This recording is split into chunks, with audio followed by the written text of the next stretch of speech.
Indiana in the Morning, presented by First Commonwealth Bank on the voice of Indiana County, WCCS 101.1 FM and AM 1160. And you can also check us out on our Facebook page at WCCSradio.com. And Bob, if you want to use those other headsets, Marky, I think, left his there, so we have the spares there for you. And our interview segment is presented by Marcus and Mack, a law firm representing injured people. The man plugging in those headphones is, of course, Bob Pollock, Indiana County Cooperative Extension. And this is interactive, folks. You can call in 724-479-1160 or 724-349-WCCS, and you can talk about whatever topic you'd like to concerning agriculture and all of that concerning anything agriculture today, I guess. Bob Pollock is joining us, of course. And Bob, how are things? Very good. How was your holiday? Very good as well. Excellent. Good to hear. So I got to thinking, firewood. We're going to be using it a lot, I would imagine, but I remember like a couple of years ago there were some restrictions put in place as to where firewood could be pulled into or like coming from certain county areas. I think it was it the emerald ash beetle? The emerald ash borer beetle. So have you heard anything about that making a resurgence or maybe it going into decline or anything along those lines? I believe the quarantine's still in place. Okay. So for that reason, any county, municipality that's within the quarantine area, you're not supposed to move wood from. You can move it from one quarantined area to another that's already within the quarantine zone, but you can't move it to an area that's not. Okay. Now is Indiana. So it just to keep things simple, it would be best just not to move it. Right. Right. Okay. Right. Unless you have figured that out ahead of time, right? Know where you're going, know whether it's within the quarantine zone. Mm-hmm. Otherwise, just get your wood when you get to your location. All right. So also with that, I wanted to ask: is Indiana County in that quarantine zone? Yes, we are in that quarantine zone. And we have been for a long time. Okay. So basically, the best thing to do is, if you are getting your firewood and you're in that area, you better use it in that area. Right. That's right. That's an easy thing to do, because as you said, it's a lot of logistics probably would have to go into it, into making sure it's getting to a proper place where the quarantine is still in effect. Correct. All right. What other things have been coming across your desk as of late?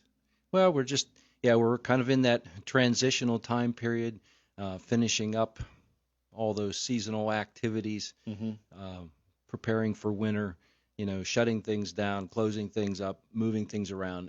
Any, plants that you might have had outdoors for the summer months, more of those tropical plants, and you may have moved those in or transitioned those to, anything that needs a dormancy period, that's a perennial that you may have grown in pots, but you need to move it into a little bit of a protected area, just to keep that.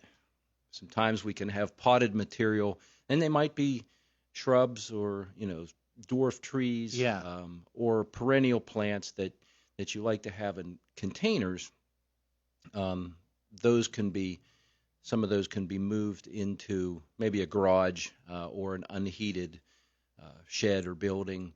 Or even just a protected area along the side of a garage, or someplace like that where you can bed them down for the winter a little bit. Keep that. You don't want to take it out of the container, but you want to keep it. So maybe you mulch it, put it alongside, or it could even be out, at the edge of the woods even, and then just mulch around those containers with leaves to help insulate that for the winter. Some people will use straw as well.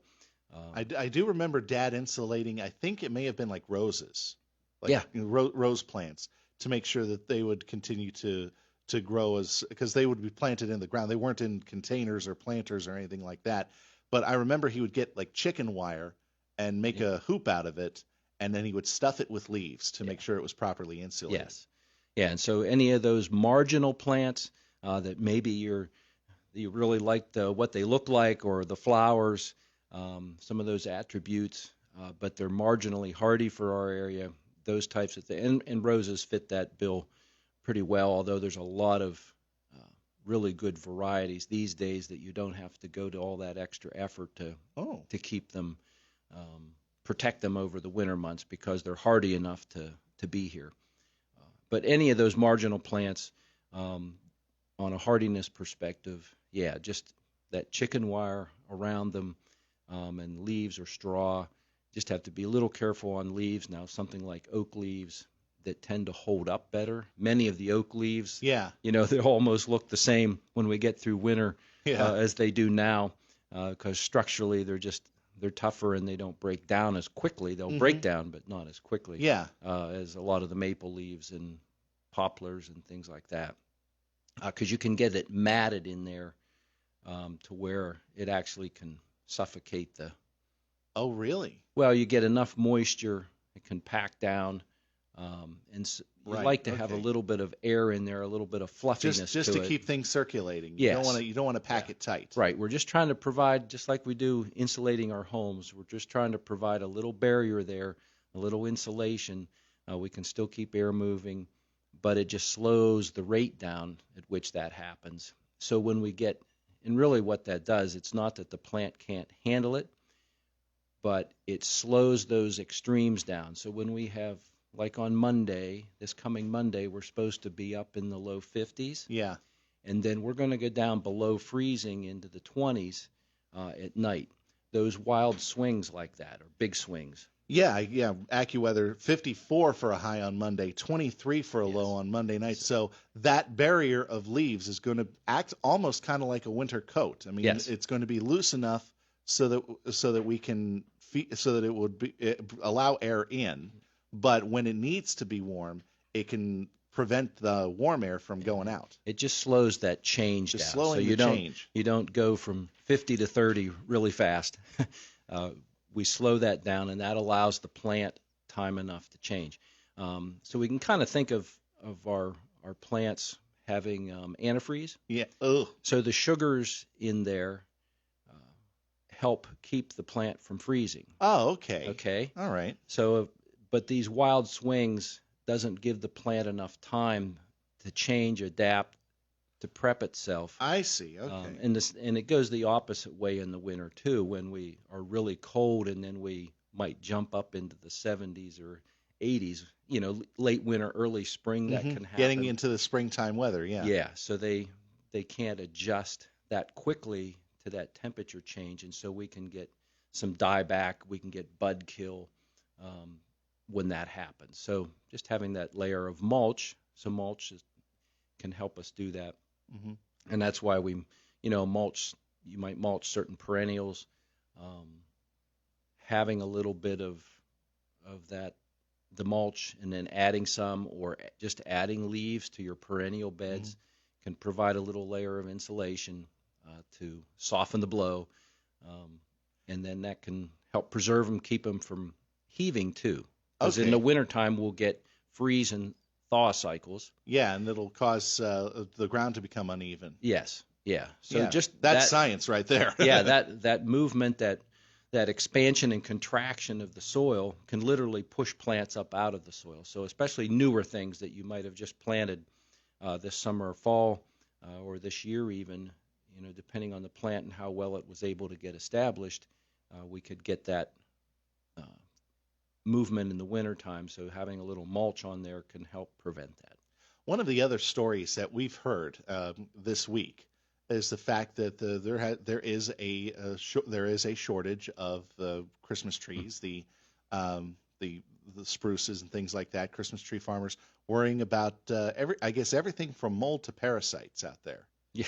So there's a myriad of things out there that would probably be reasons for. Oh, there are, and it's so you have a plant. So we take a Christmas tree, an evergreen. So whether you're growing an arborvitae or you're growing a Christmas tree, it takes multiple years for that tree. From when you start as a seedling plant, it can take 7, 8, 12 years even, especially with the firs that are slower growers, It can take that long to mature that plant. That's a long growing cycle. Yeah, so it takes a while to get up to, as I would consider it, market size or market Correct. price. Okay. Correct. And in that time, we can have flooding, where we have excess periods of moisture. We can have droughts, and that's been part of the problem with the shortage, and that's not equally the same everywhere in the country. That's certainly true. We're just talking about what we're seeing in the county right now. Yeah. But across the country, everything's good. It's still it's still an issue everywhere. Mm-hmm. The economy factors into this as well, because we had some periods of time in this growing cycle as well where the economy wasn't as good when the housing, back in the housing boom, when that stopped.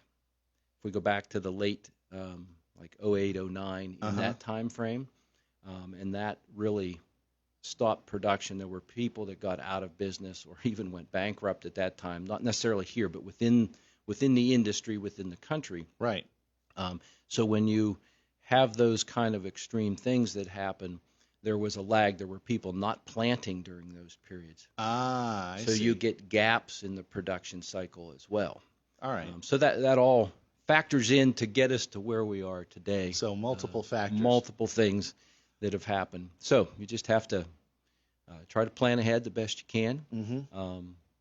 But people are saying maybe within the next 5 years we'll have a glut of Christmas trees. Again. It goes back to that cycle that you were saying of maybe up to 7 years or so that the trees get up to proper sales weight. You have different people getting into it. You have people getting out of it. All those things affect positively and negatively those plant growth cycles. And then you see opportunities. Mm-hmm. Every time there's an issue, there's also an opportunity.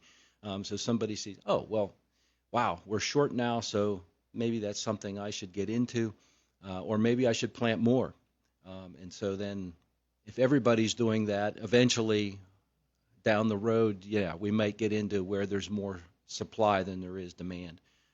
But for a number of years, that's exactly the way it was. There was more supply than demand. Mm-hmm. And then that's kind of weaned itself off now, and now we're just on the other side of the scales. Yeah, all right.